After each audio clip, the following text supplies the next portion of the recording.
तो यह कहना गलत नहीं होगा कि सिर्फ 8 मिनट में राहुल गांधी ने चुनाव आयोग और भारतीय जनता पार्टी की पोल खोलकर रख दी है।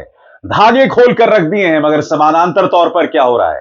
गोदी मीडिया पुरजोर कोशिश कर रही है भारतीय जनता पार्टी की सुपारी लेकर यह कहने के लिए कि राहुल गांधी जितने दावे कर रहे हैं वो सब गलत है।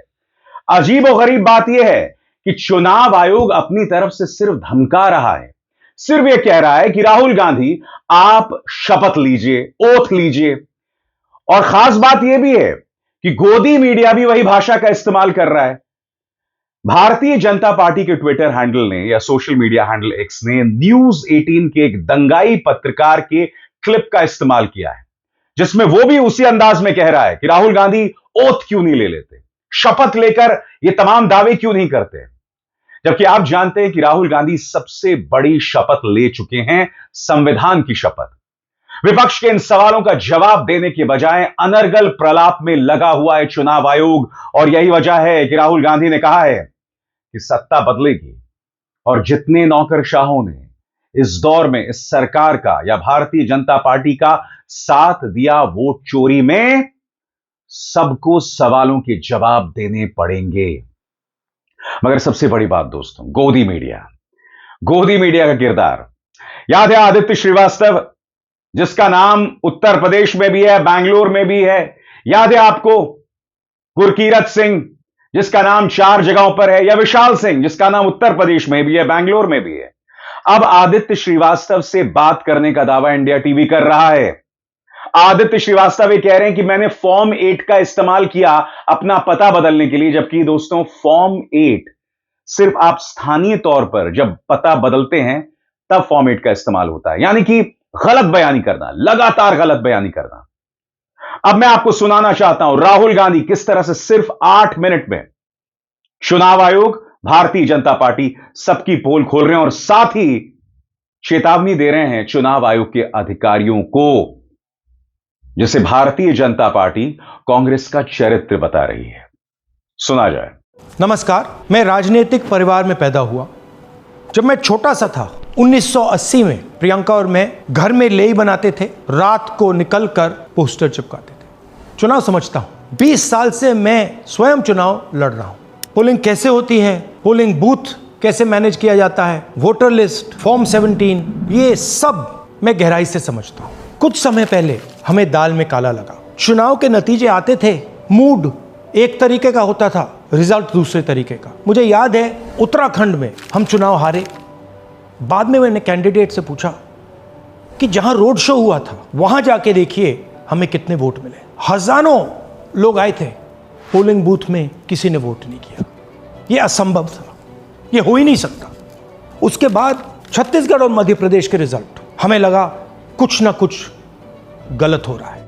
2018 में मध्य प्रदेश में चुनाव होता है, हम जीतते हैं, हमारी सरकार चोरी हुई थी। 2023 में चुनाव होता है, मैंने अपने आंखों से भारत जोड़ो यात्रा में देखा, भयंकर एंटी इनकम्बेंसी, और हमें 65 सीट मिलते हैं। इम्पॉसिबल, हो ही नहीं सकता। और फिर महाराष्ट्र में पहली बार हमें सबूत मिला, विधानसभा और लोकसभा के बीच में जादू से नए वोटर आते हैं, और जहां भी इन नए वोटर्स ने वोट किया वहां वोट बीजेपी को गया। महाराष्ट्र चुनाव के बाद जब हमें डाउट हुआ, हमारे गठबंधन के सारे नेताओं ने प्रेस कॉन्फ्रेंस किए और हमने इलेक्शन कमीशन से कहा कि आप हमें वोटर लिस्ट दीजिए, वीडियो रिकॉर्डिंग दीजिए। इलेक्शन कमीशन ने मना किया, ना उन्होंने हमें वोटर लिस्ट दी और ना उन्होंने वीडियो रिकॉर्डिंग दी। डाउट हुआ, क्यों नहीं दे रहे, क्या कारण है? तो हमारे दिमाग में सवाल उठा, क्या इलेक्शन कमीशन बीजेपी की मदद कर रहा है? क्या इलेक्शन कमीशन ही इलेक्शन को चोरी करवा रहा है? इसके बाद हमने एक टीम सेटअप की और हमने उन्हें कहा कि आप जाइए, एक कंस्टिट्यूएंसी में जाके ढूंढिए, सच्चाई ढूंढिए, किस प्रकार से चीटिंग की जा रही है, किस प्रकार से यह काम किया जा रहा है और कौन कौन इस काम को कर रहे हैं। सबसे महत्वपूर्ण बात यह है कि इलेक्शन कमीशन डिजिटल डेटा नहीं देता है, फिजिकल डेटा देता है। मतलब लाखों कागज में वोटर लिस्ट दे देगा, मगर डिजिटल वोटर लिस्ट किसी को कभी नहीं देता है। क्यों नहीं देता? कारण क्या है? कारण है कि अगर डिजिटल डेटा मिल जाए तो इलेक्शन कमीशन की सच्चाई पूरे देश को पता लग जाएगी। हमने टीम को बताया, मैंडेट दी कि आप जाके चेक कीजिए, आप 5-7 सीटों पे पता लगाइए कि चीटिंग हुई और अगर हुई तो कैसे हुई। टीम ने हमें एक दिन बताया कि 5-7 सीटों पे काम किया ही नहीं जा सकता। क्यों? मैंने उनसे पूछा क्यों नहीं किया जा सकता। उन्होंने मुझे ये कागज दिखाए। ये जो कागज हैं ये एक लोकसभा के कागज नहीं है, ये एक विधानसभा के कागज है और इन कागजों को हमने मैन्युअली सॉर्ट करना पड़ा और पूरा का पूरा काम जो हुआ है इसमें 6 महीने लगे हैं और एक असेंबली सीट में हम ये काम कर पाए हैं। क्यों? क्योंकि डिजिटल डेटा नहीं दिया जाता। अगर इलेक्शन कमीशन ने हमें डिजिटल डेटा दिया होता तो हम ये कार्रवाई पूरे देश में, हर लोकसभा में, हर विधानसभा में 15 मिनट में करके दिखा देते। हमारे पास अनलिमिटेड रिसोर्सेज नहीं है, इसलिए हमने ये रिसर्च सिर्फ एक लोकसभा में, एक विधानसभा सीट में की। मगर मुझ में अब पूरा भरोसा है कि ऐसी 100 से ज्यादा सीटें हैं हिंदुस्तान में। जो यहां हुआ है उन सीटों में भी हुआ है। और याद रखिए, अगर बीजेपी को 10-15 सीटें कम आती तो आज नरेंद्र मोदी प्रधानमंत्री नहीं होते, इंडिया गठबंधन की सरकार होती। जांच ने 5 तरीके की चोरी पकड़ी है। डुप्लीकेट वोटर, जिसका मतलब एक वोटर के नाम वोटर लिस्ट में अनेक जगह आ रहे हैं। फेक एड्रेस, मतलब एड्रेस है ही नहीं या फिर house number 0। Bulk voter in single address, मतलब एक छोटे से घर में 40, 50, 60 लोग रह रहे हैं। इनवैलिड फोटोज, छोटी सी फोटो है या फिर फोटो ही नहीं है और वो जो छोटी फोटो है वो दिखती भी नहीं है। कौन है, किसका चेहरा है, नहीं पता लग सकता। Misuse of form 6। Form 6 first time voters के लिए होती है, मतलब जिनकी एज 18-20 साल की हो, मगर वोटर लिस्ट में 90 साल के लोग फॉर्म 6 का प्रयोग कर रहे हैं। चुनाव में 6,50,000 वोटर थे, उसमें से 1 लाख चोरी के थे। अब मैं आपको 5 उदाहरण देता हूं। ये देखिए गुरकीरत सिंह डांग, इसका नाम 4 अलग अलग बूथों पे आता है। ये कैसे हुआ और क्यों हुआ? एक और उदाहरण, विशाल सिंह, वाराणसी में वोटर लिस्ट में नाम है और बेंगलोर में 2 बार वोटर लिस्ट में नाम आता है। क्या ये वाराणसी में वोट कर रहे हैं या बेंगलोर में वोट कर रहे हैं या दोनों जगह वोट कर रहे हैं? एक और उदाहरण देखिए, हाउस नंबर 0। तो आपने कभी सुना है हाउस नंबर 0? हमने तो नहीं सुना था, मगर बेंगलोर में हजारों हाउस नंबर 0 हैं वोटर लिस्ट पे।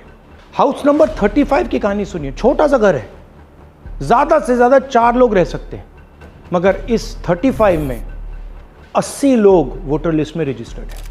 ये ईआरओ ने कैसे अप्रूव किया, क्यों अप्रूव किया, पता लगाना है। अच्छा, अब ये देखिए वोटर लिस्ट, इनकी फोटो देखिए, या फोटो है ही नहीं या फिर छोटी छोटी फोटो है जो दिख नहीं सकती।